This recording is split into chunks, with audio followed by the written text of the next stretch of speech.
ये एस्टेरॉयड जब टकराया तो अधिकांश प्रभाव ऊर्जा बाहर या ऊपर फैल गई थी। केवल 1% ऊर्जा जमीन के अंदर गई, लेकिन ये जमीन के अंदर उथल पुथल मचाने के लिए काफी थी। भूकंपीय तरंगें पृथ्वी के आर पार फैलती हैं।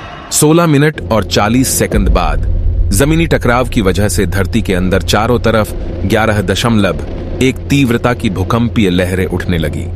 वो लहरें प्रशांत उत्तर पश्चिम तक पहुंचती हैं। इस वजह से घाटी हिलने लगती है। परिणाम स्वरूप समुद्र में विशालकाय लहरों का निर्माण हुआ और ये लहरें सुनामी का कारण बनी।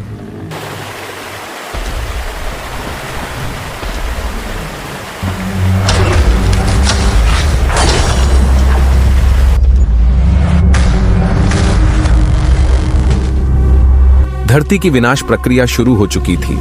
डायनासोर में इधर उधर भागने की दौड़ शुरू हुई।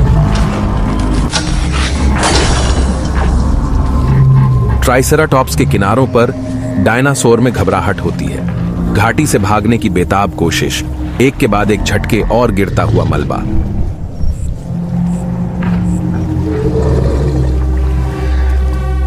छोटे जानवर भूमिगत आश्रय लेते हैं। इसी बीच इजेक्टर क्लाउड 16,000 किलोमीटर घंटे की रफ्तार पर पहुंच जाता है। पृथ्वी को असहनीय गर्मी से तपाता रहता है।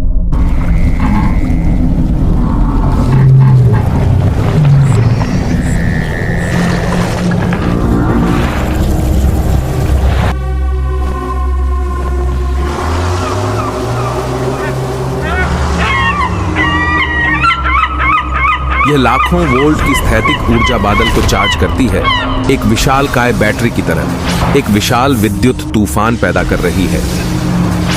विस्फोट में जो चट्टानें अंतरिक्ष में चली गई थीं, वही जलती हुई बरस रही थी, मानो आग के गोलों से घाटी को नहला रही हो। क्वेट्ज़लकोएटलिस भागने में सफल हो जाते हैं। भूकंप की तबाही से बचने के कई रास्ते हैं, लेकिन आग की बारिश से बचने का कोई रास्ता नहीं है।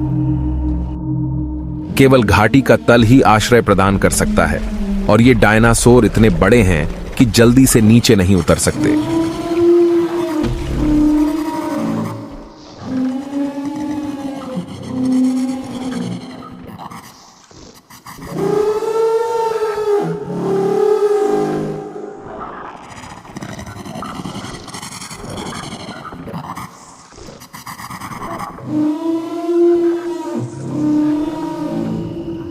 घाटी इजेक्टर बादल आने से कुछ ही घंटे पहले उत्तरी अमेरिका डायनासोर का स्वर्ग हुआ करती थी।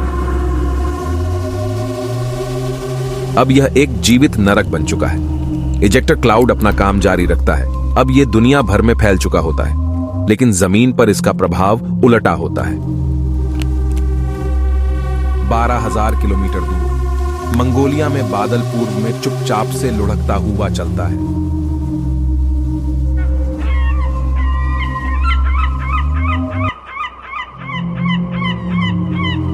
जमीन पर तापमान ऊपर की ओर रेंगता है।